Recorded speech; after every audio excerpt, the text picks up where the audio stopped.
Hey everyone, it's Chris with Chris Beat Cancer, and today I've got my friend Ann Fonfa. And Ann and I met several years ago on the internet, believe it or not. And Ann has an amazing breast cancer survival and healing story, and she's been a really huge force in the alternative and complementary cancer treatment world. She runs the Annie Appleseed Foundation, which puts on a cancer conference, complementary and alternative conference every year in West Palm Beach, Florida. I had the privilege of speaking at that conference a couple years ago, and it's great. It's an absolutely great event. It's every April, and we'll talk more about that as well. But Ann, thanks for taking the time. My absolute pleasure. The conference is in March, by the way. Great. Perfect. So before we get into it, let's just direct people to your site so they know it's annieappleseed dot Project.org. annieappleseedproject.org. The conference is when? This year, it's March 1st, 2nd, and 3rd in West Palm Beach, as you mentioned. And I Okay. want to mention that the weather's at least 75 degrees. The weather was nice when I was there. And And we're talking about 2018 for people that end up watching this in the future. And this is conference number six? 12. 12. Oh, We man. had, we've had 10 in West Palm so far and one in San Francisco. This will Okay. be our 11th in West Palm, 12th overall. We're That's excited. that's absolutely fantastic. Do you want to take a second and just kind of talk about, anything you want to say about the conference for people that don't know? Yeah, we meet in person because people tell me that they really love speaking directly to each other, networking, and finding answers. Everybody comes with information. We have about 16, 17 speakers. We serve only organic food. We focus on vegan and vegetarian options. A lot of local farms donate produce. We do fresh squeezed juicing. We have a yoga class, a free movie night, qigong. Just a lot of great experiences take place there. And a lot of companies donate their organic products for us as giveaway items. So there'll be health and beauty aids, dietary supplements, all sorts of things that make life a little better. Yeah, and I can tell you, the time I spoke, which was again a couple of years ago, it's just there's only a handful of cancer conferences that are any good, and yours is one of them. Thank you. And yeah, I mean, the people there were wonderful. I made some absolutely great connections, and obviously some people there already kind of knew who I was and all that, so that was great. But yeah, highly recommend it if you can make it down to Florida in March. Then this is an absolutely great conference. Really, it's the only alternative conference on the East Coast, right? That's right. And the other thing is, we have to close registration in 2 more weeks because we order special organic only kitchen during our time at the hotel.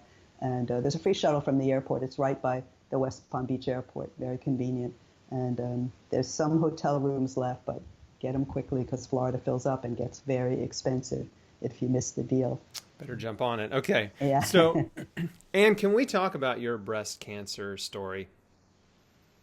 It's a great time to talk because on January 11th, I celebrated my 25th cancerversary. I was Awesome. diagnosed in 1993. I was not quite 45 years old. And, I didn't know anybody living with cancer.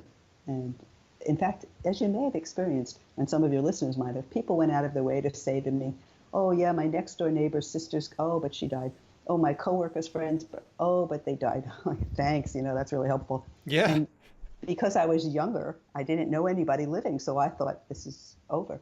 And I was diagnosed on a Thursday, told that surgery was available Monday, and I thought this is the worst cancer in the universe because my understanding, which was zip, was that if you had to wait for surgery, and here it was 4 days, and I thought, oh, this is amazingly bad. And I went through Friday, I went to work. Saturday, I lay in bed with my husband and lied to him and said, oh, everything's going to be great, don't worry. And on Sunday at 8 p.m., I got a phone call from a woman, and she said to me, you don't know me, but I'm a 10-year cancer survivor. And my whole experience changed in that moment. I didn't even recognize for a while that that was such a strong mind-body experience, but it was powerful as could be. To this day, 25 years later, when I say it, I get goosebumps because she really made all the difference for me. So my diagnosis was stage 1, and it was slow growing, which sounded great. But within 18 months, I got more tumors. I actually had 2, one of which I found, and the other one just they found during surgery. So, wait, hang on though. So, Yeah, I want to know more about what this woman said to you when she called, and then yeah. also, did you end up having the surgery right away? So I had a lumpectomy immediately, Got it. right after. And I, like I said, I felt I could survive. So that was doing. I knew nothing about it. I didn't have any questions to ask. I couldn't imagine that the doctor, surgeon, would not tell me everything I needed to know. So I didn't ask anything. And I went into surgery unaware. Now, people say, oh, but you signed the paper. Well, they make you sign it when you're in your gown with no black. You don't have your shoes. You don't have your glasses. You don't know what's up. So I signed it. Right. And so I And had the who's going to read lumpectomy. that anyway? It's like, No, well, yeah. So I mean, he had said to me, lumpectomy, radiation. In my head, I was saying, well, radiation. I don't think they can make me do that, which of course they can't because you're an adult. But I'm an anti-nuke activist from early childhood, so there was no way I would do radiation. But after the lumpectomy, first of all, I didn't sleep for a week because I'm extremely chemically sensitive, and apparently anesthesia just didn't work for me. And I was awake for a week, which is not good. No sleep at all. And then, of course, I crashed. But I started to think because, hey, this is not working the way I thought it would. I'm not like cured. I don't feel very good now. Everything's messed up. I got lymphedema right away. And I found out they'd taken lymph nodes, which I didn't even know they did. And apparently that's what I signed. Oh, yeah, take my lymph nodes. So that was bad. And it was a mess. And then I went to see an oncologist who was, sometimes I joke around that if I had a sweet, kind, gentle oncologist, I don't know if they exist, but if I had one, maybe I would have thought more clearly. But the doc said to me as I walked in, oh, we'll start you on chemo next week. And I said, doc, I have a problem. And he said, oh, doesn't matter. And I said, no, I really have to tell you what it is before I walk out of the room. In any case, chemically sensitive. So wet paint, wet carpet, cleaning products, people's fragrance, everything bothered me. And I would get really sick. Have a dizzy headache for 3 or 4 days. I had to lie in bed. I couldn't walk. Sometimes I lost muscle control. And here's this guy saying, oh, it doesn't matter. It matters to me. So after the second time he said it, I left. And I decided I better not do chemotherapy because an aspirin makes me feel sick. How is chemo going to work? So I decided not to do it. And I went to a support group because I was lucky enough to have breast cancer. But in the support group, everybody's horrified. Oh, no, you have to do something. And I said, the surgeon said he got it all, which is a classic mistake. And so then I decided, okay, I was already eating a lot of organic, and I was a vegetarian. I said, I'm going to move this into 100% organic. I'm going to be a vegan. I'm going to take dietary supplements. I'm going to exercise for an hour a day, everything I could think of. And because I lived in New York City, I started attending meetings of all sorts of odd, interesting things that I knew nothing about. Of course, I had a good friend who was an acupuncturist. That's the funny thing about alternative medicine. I didn't even realize it was alternative because my good friend Franny was the acupuncturist. And she had actually stopped my menstrual cramps 2 years before. So I had a great respect for Chinese medicine. And working with her and talking to her about things, I realized an amazing, one quick thing. She had been a massage therapist prior to getting her degree. And when I would go to her office sometimes for a treatment, she would have given someone a massage before. And I began to feel better on the days when I smelled the cream she used, which was peppermint scented. So I realized peppermint helps me, essential oil. And that was a great way to find out by experience.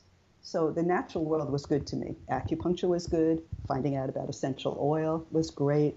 I'm not into fragrances because of my chemical sensitivity, but peppermint oil changed my whole feeling. So that was cool. And I tried everything. I had magnets in the bra when I still had my breast. And I tried hot heat, over it, heat. I tried creams. I did a lot. But again, it recurred in less than 2 years, which they said, oh, this is bad. But turned out to be really slow growing. Now they tell me, oh, don't do chemo because it's slow growing. It'll kill normal cells. So I said, okay, no problem. I won't do it. So I never did chemo, and I didn't do radiation. I did go through the experience of trying to see what it was like. I was tattooed. I was measured. Was so incompetent that I was afraid to do it. Plus, the whole left side of my body was in the field, my heart, my left lung. And I came from a family of heart disease. And by then, I'd gotten smart enough. There was no internet back then. But I went to a medical library, and I started reading journals and finding out details that I needed and talking to people and sharing information. I was running a study group that we were looking at whole health. And, I just really wanted to get information to save myself. What I found is every step of the way, I found things that kept me well enough to go the next step, to keep me well enough to go the next step. I went to a Gerson clinic, Chipsa, in Mexico, and I was the healthiest person there. I hadn't done chemo. Most of the people, especially in 1995, were devastated by treatment. They were just really weakened, and I was not. So I stayed for 2 weeks. I was there with my mother, which was great, and we just enjoyed it. We just took the experience and gained as much. I had candida at the time, which was related to the immune dysfunction, and as is chemical sensitivity. And that started to get a little bit better. The systemic candida began to heal from the Gerson program. So when I went home and I did it for 18 more months, I finally stopped having candida issues. I stopped having rashes. It was good. But it didn't cure cancer because I subsequently had to have a mastectomy. Well, actually, right before I went, I had a mastectomy. And then I got chest wall tumors. And the doc says, oh, you're stage 4. No testing at all. I didn't even know they were supposed to do tests, so, it was stage 4. And then I saw another doctor like a week later, and he said, oh, yeah, stage 4. And the first doctor had said to me, which I found astounding, well, maybe it went through your body, and it's probably a metastatic recurrence. And I said, did you say maybe? Did you say probably? That's what they told me. It's probably metastatic. I don't know how they do that. But, okay. So I didn't want to change anything. I didn't jump into chemo because it was metastatic, because I knew that the chances of it being effective were lower all the time. So there's no point in my doing that now after I've been through so much. And I just went on trying everything that I could, lots of good ideas, lots of suggestions from people, because now I had established a website for annieappleseedproject.org, and I was exchanging information with people worldwide, talking to researchers, talking to patients. It was really a very interesting experience, and everything that people suggested that sounded, I might try that, I tried it. I was an N of 1, my own laboratory, and I certainly didn't want to talk to other people about ideas if I didn't examine them myself. And like I said, everything kept me going until the next step. Eventually, though, I had 14 tumors on the chest wall, a few at a time. I had 3, 2, 4, and I went to the San Antonio Breast Cancer Symposium of 1998, and there I met Dr. George Wang, who's a Chinese herbalist, and he said to me, I think I can help you. And I mean, I didn't know him, but by the time I had the 25th tumor, I called him, which was now April or May, and I went to meet with him, and he said, you have to give up everything you're doing and take my herbs. Nope, can't do that. I mean, I stayed alive for 7, 8 years, can't, sorry.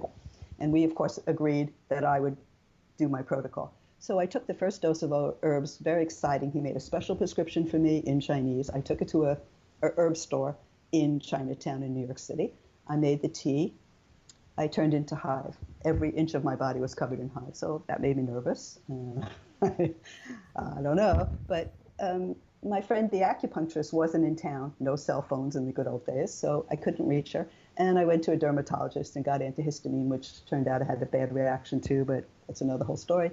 Anyway, 3 days later, I realized that the chemical sensitivity symptoms, which used to be like a knife in the forehead, terrible headache, dizziness for days, had changed. Now I had not choking, but throat clearing. I mean, minimal to the max. And I wrote down in my diary the intensity of it reduced by 65%. So I call that objective and subjective. I mean, the symptom changes, that's as objective as you could be. It was a completely different experience. And that was May, June of 1999. So I went back to the herbs. I took them for 10 months, and Dr. Wang said, and the prescription changed as I got better, never got any more tumors. And he says to me, oh, you should stop. I was like, I don't think I can stop. I don't feel, So I took him 4 more months, and he said to me, no, you have to stop. So the ironic part of this whole thing, I had an MRI before I started, and I had an MRI when I stopped the herbs. So I get a call from the doctor who was reading the MRI, and she says to me, why would you have an MRI of the chest wall? It was like unusual. So I tell her the story. She says, I'll call you back. And 1 hour later, she called me back. She said, I just don't see anything. Now, for everybody listening out there, you want your doctor to tell you that you're free of cancer. It's great to have a voice on the phone, say everything's good, but I wanted my doctor. Lived in New York City. My appointment with my surgeon, who was the doctor who followed me because I didn't do chemo or radiation, September 12th, 2001. That's the day after 9/11. So no buses, no subways, no taxis, no private car. I walked to the hospital. I met with her. She says, well, we're going to give you NDD, no discernible disease. Now, no one's ever heard of that, and I've looked it up well, many times, there's no such diagnosis. But she said, well, you didn't do chemo, you didn't do radiation. We don't know how you're doing, so it's NDD. I don't even have NED all these years. All right. So then she announces it over the loudspeaker. Everybody's happy. I go outside, and I'm very emotional, so I started to cry. And I'm not an emotional person, but 9/11, so I start crying. And 30 people rush up, and they're hugging me. Oh, we're going to be fine. Don't worry. And in my head, I'm going, I'm alive. I'm alive. I'm going to be alive, which was a surprise because really I didn't know where this would go. Now I'm looking back, everything's cool. But several things that came up during that time period. I had told the women and men in the group that I ran, we called the Whole Health Study Group, whenever you give me a compliment, it goes right to support my immune system. So that was like an affirmation that I repeated many, many times. Again, I'm not realizing the mind-body connection, but here it was in my life. And over again, I said, wow, this is supporting my immune system. Thank you for that compliment. And I still say that now, all these years later. And I think it's true, But, okay, so now I'm free of cancer, but I really can't get out of the cancer world because I have all this great information and things that I did really worked. In fact, I found 2 other things that reduced chest wall tumors. One was a high-dose vitamin A protocol that I chose to do in consultation with some other people, a researcher and an MD in Mexico. And that reduced at least 2 tumors, but then I got others. I also used the maitake mushroom diffraction, which also reduced a tumor, but I got others. And it wasn't until the total Chinese herbal protocol that they all went away and never came back. So now that's pretty good. In the last, I would say, 7 or 8 years, I have some lumps that appeared across the scar area, standard for recurrence. And I had MRI twice, 2 years apart. Doesn't see cancer. It's my personal belief that it is cancer, but it's so slow growing now from everything that I've done. Don't forget it was slow growing from the 2nd to the 25th tumor. And now it's just so slow growing that it's not life-threatening. Then last year, I discovered CBD oil, and I started putting it topically, and these tumors are going away. They're tiny, and they're melting. It's taken about 5-6 months so far, and I'm photographing it so that I can show the slideshow someday of the missing tumors. Will be really cool. But it doesn't affect my health, So let me ask you, the CBD oil that you're putting on, does it have THC in it, or is it just CBD, pure CBD? I don't think it has THC in it at all, and it has some ingredients that ordinarily I probably would not use, but I had it on hand and I wanted to try it, and I do from time to time add frankincense oil to it, a pure frankincense oil, and that's been quite interesting.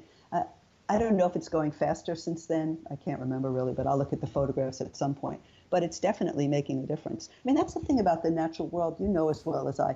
It can really help, can really change your life. It can really impact your health. And to this day, I still do 1 juice every single morning. I eat as organic as I can, even when I'm traveling, and I travel a lot, go to a lot of conferences to try to share the information. But I bring with me dried fruit, dried nuts and seeds, all organic. I bring apples, I bring carrots. I shop if I can when I'm in a town or a city for overnight. I usually buy sauerkraut and hummus, and I manage. It's kind of boring in a way, but I do that. And I find the supplements that I want to take, I'm still taking. I didn't know about probiotics years ago, but now I love them. And of course, I eat a lot of sauerkraut. I love sauerkraut. Right now I have very spicy kimchi in the house, and that's just fab. I love spicy. So my drink that I make always has turmeric, always has ginger, has all organic ingredients, but I throw in whatever's in the house. If I have beets, celery, whatever, any kind of greens, and I juice that. And my husband takes about 1/3 of what I take because that's the way we roll in my house.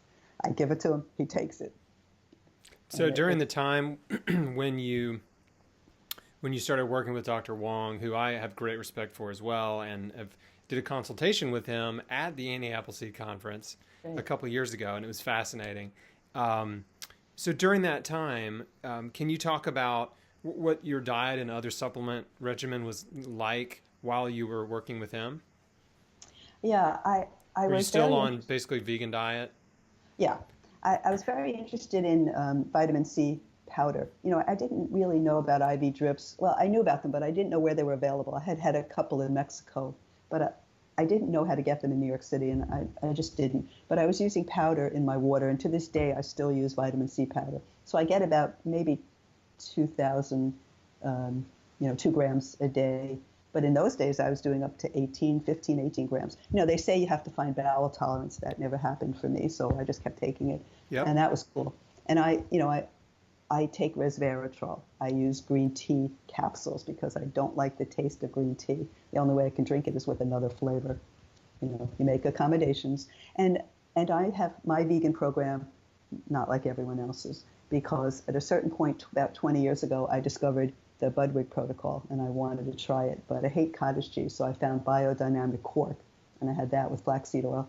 I liked it a lot, and I didn't consider myself a non-vegan because I used it. I'm not into yelling at people for changing their diet. I think you make your program and you have to stick with it, so it's got to be the one you like. So my program included 20 years ago quark. Last year, I found a raw milk farm near my house, and they have raw milk quark, and I was excited to try raw milk because of the probiotics of that. And so I have right now every other month I have about a week where I eat the quark and flaxseed for my breakfast instead of what I might have otherwise. I use brewer's yeast for amino acid, and I have that every day. I supplement B6 and B12. I take a multi. I also use, Juice Plus fruit and vegetable capsules. I mean, I got the barn door locked. I have like 5-6 locks on the door, really. But I believe in that, and I think it's important to have the protocol. I work out now only 20 minutes a day. And I tell people in my talks I've discovered that even 10 minutes a day can work if you do jumping, dancing, hopping, trampolining. I have a vibrating platform. Because of my chemical sensitivity, I don't go to the gym because I can't stand the cleaning products. They're just revolting. So my gym is a hula hoop, a stationary bike, a vibrating platform, a trampoline, of course, a yoga mat, a ball. Actually mine's a bone because I fall off the ball. I have a bone. And, I do whatever I can, and I do that 20 minutes a day. But like I said, 10 minutes a day could be enough, especially the vibrating platform, 10 minutes a day, or a trampoline, 8 to 10 minutes a day. And that's good for people who just don't feel like it. But as you and I know, if you're fatigued for any reason, exercise actually helps. And there's a lot of studies on that. I remember years ago, an exercise professional said, you have to do 60 minutes of vigorous physical exercise a day. And I'm saying, barrier, I can't do that. I'm not going to do that. And, my husband's a champion athlete. You remember, you met him as the registrar at the conference, Mr. Appleseed. So he plays ball 3 or 4 hours a day. I would never do that. But so the exercise professionals, I said to him, well, what if you ate organic, vegetable, plant-based, and you exercised 30 minutes a day? And he said, no. But now, of course, they say 30 minutes a day. I still see and hear barrier, because most people, you can't start at 30 minutes a day, and yet when they do a trial about to see if it'll work, that's what they do to people. 30 minutes a day. It's nonsense. Our Annie Appleseed project idea, we call it 3 steps for health. The second step is take a walk. And we don't say how long, how far, how fast, because that doesn't matter. Once you start, you'll pick up on it. It doesn't have to be a walk either. It could be a stationary bike. It could be swimming, whatever. But just to get people going. Step 1, by the way, is eating 1 more fruit and 1 more vegetable a day. Everyone can do it. I feel like we're more in touch with the people than the researchers are, and the medical community. They've got ideas, they're too rigid. Absolutely. Yeah, it's a problem for people. Like I said, I hear barrier, and I'm sure everyone else does too. And that's crazy. Why would you set it up that way? We want people to gently get interested in things. And by the way, my original oncologist told me what I ate didn't matter at all. It didn't matter if I exercised. In fact, he didn't think it was a good idea. And he said to me, yoga? Are you trying to kill yourself? Okay. And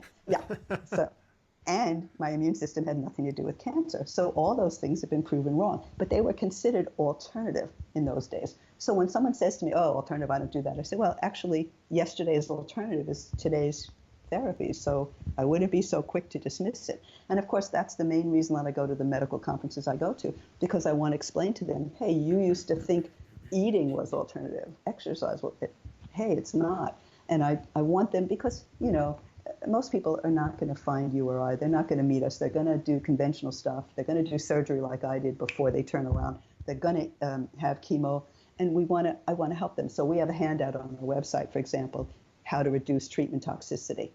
And there's a lot of great ideas. But the key thing really is the sooner you do it, the less toxicity you have. And today there was a discussion on Facebook about cardio heart toxicity. After the fact, they can say, oh, we'll take care of it later. That's nonsense. They can't cure heart disease. If they could cure heart disease, things would be very different. So it's nonsense. So I say to people, start as soon as you can. Sure, talk to your doctor, but they don't have iota of information on nutrition, much less, dietary supplements. All they know is pharma doesn't approve it, and that's so limiting.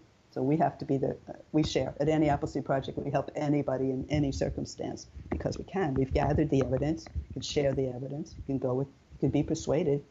There's so much of it. It's just not $800 million clinical trial the way pharma wants it. It's their playground. They make the rules.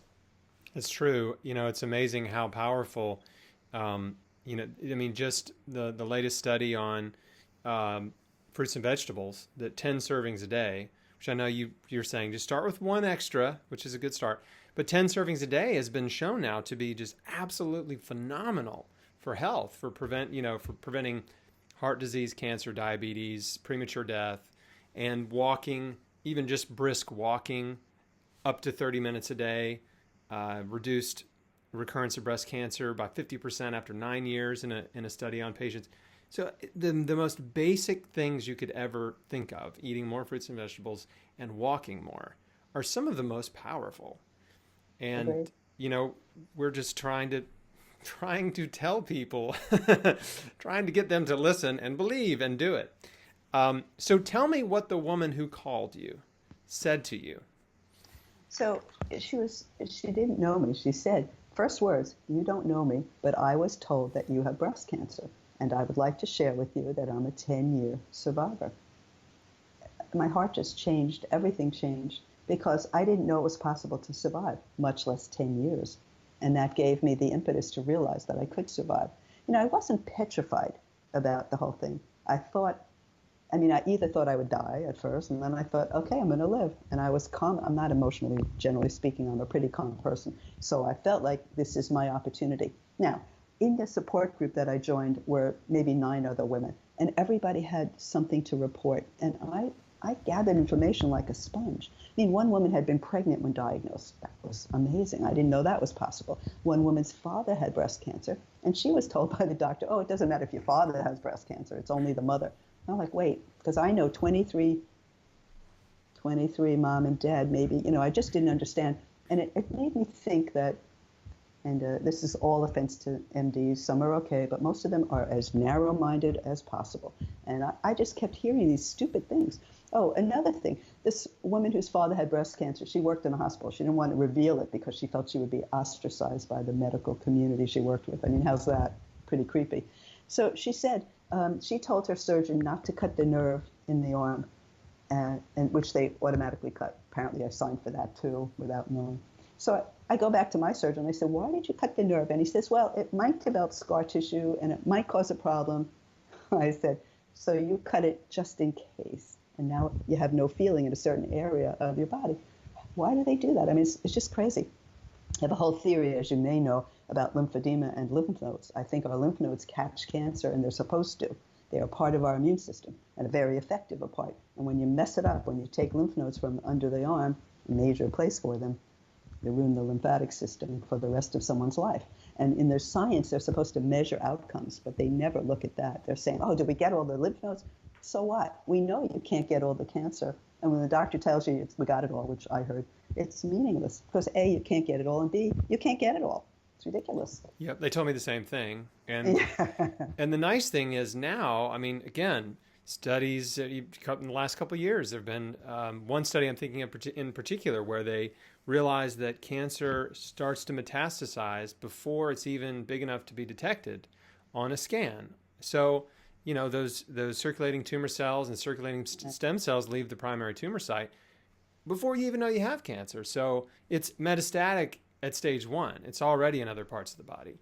But usually the immune system can mop up, those cells. But in some cases, if your body's a place where cancer can thrive, then those circulating cells find a new place to set up camp and start, multiplying. Well, so that's the best argument for your and my philosophy of boosting yourself. The stronger you get, the less likely that it'll come back. I just talked to a man yesterday who had 4 different types of cancers, and he said to me he really wants to change things because he recognizes the milieu of his body is in danger. He has 4 different kinds of cancer? He had 4 different, all different, not metastatic or anything like that. That may be a new record. I know. Well, he could have it. Yeah, he could have the Lynch syndrome or the VHL, or there's issues. But yeah, it's terrible. But he looked good. Who knows? But yeah, we only have ourselves to work with, so that's what we have to do. And my story of my tumor growth is that all of them grew slower and slower and slower. So what I was doing was effective. And I'm not unique. I'm not special. I'm lucky, and I did the right combination of things for myself. But I feel like everyone should work toward that. There's a way to find what will work and to go with it. And I think it's worth experimenting with yourself for that.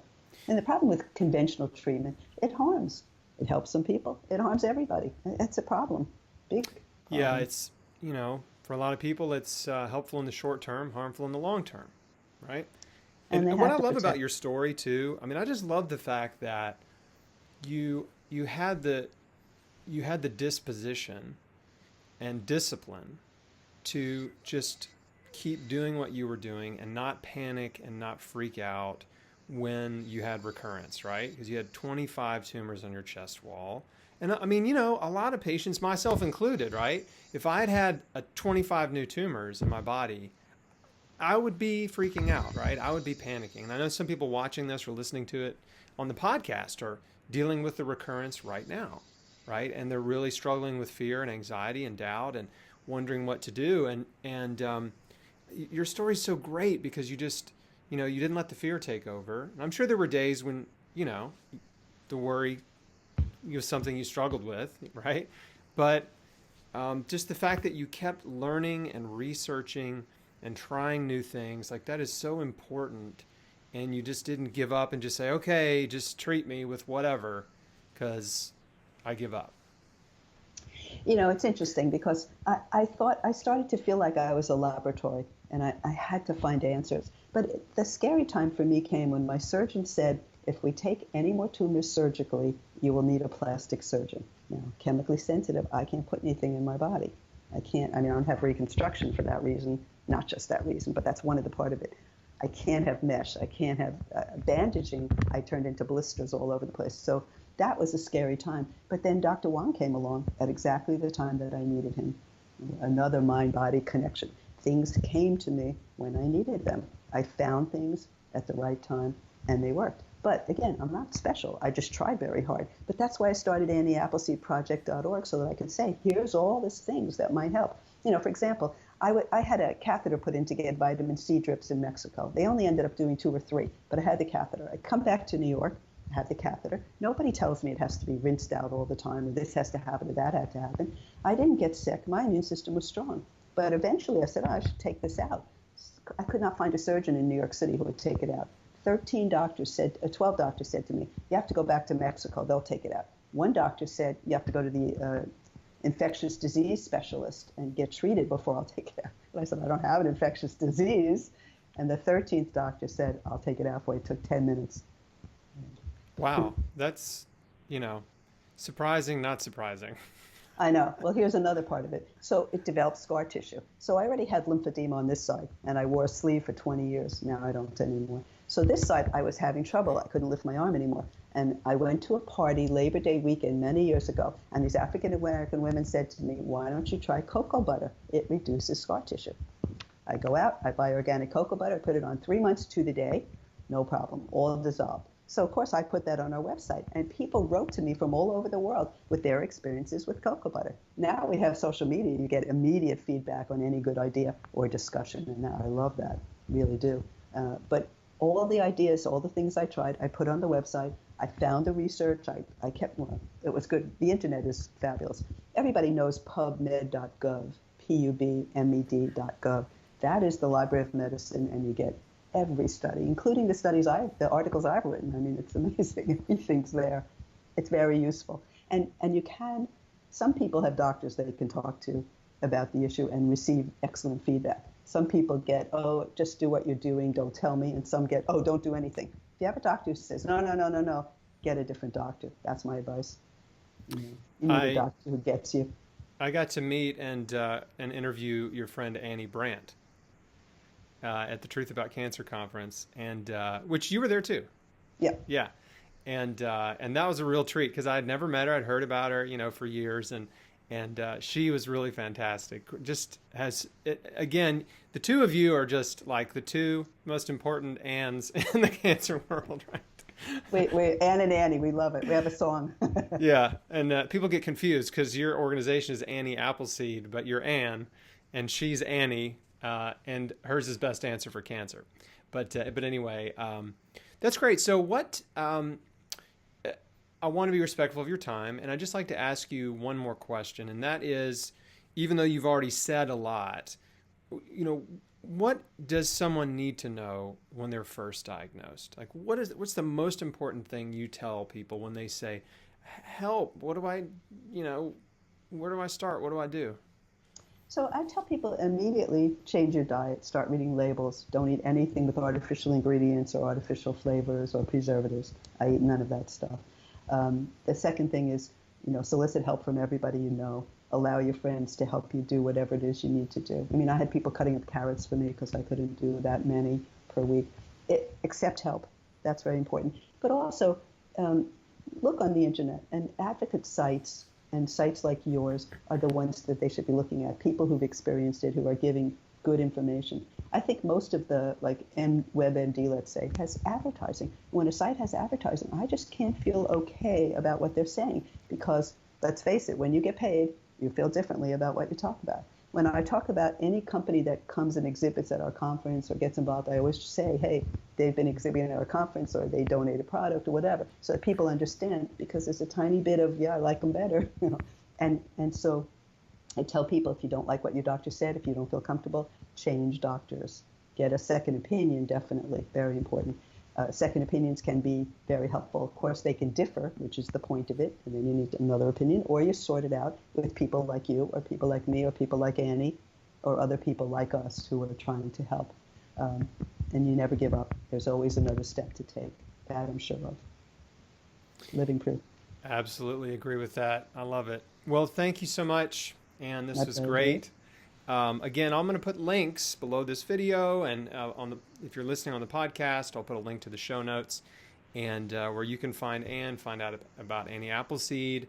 The website is an amazing resource. It's been going for, when did you start it? 95? 1999. The site 99. Okay. Yeah. So it's been going a long time, and frankly, I wish I had found it. Me too. In 2004. I don't know. I just didn't come across my radar. The internet was so scattered and Google didn't work that well back then. I don't know. I know. But I wish I'd known about it back then, because I know it would have given me a lot of encouragement and ideas and resources. I was basically going from book to book, which I know that's what you did too. Just like one book to the next, and got very little help on the internet. And there weren't any support groups in Memphis because it's such a, just kind of a backwater town. So, but anyway, so I'll put links, everybody, so you can find and connect with Ann on social media and on her site, and find out more about the conference in March. So I think that pretty much covers it. Thank you. Thank you, Ann. Thanks, everybody, for watching. See you on the next one.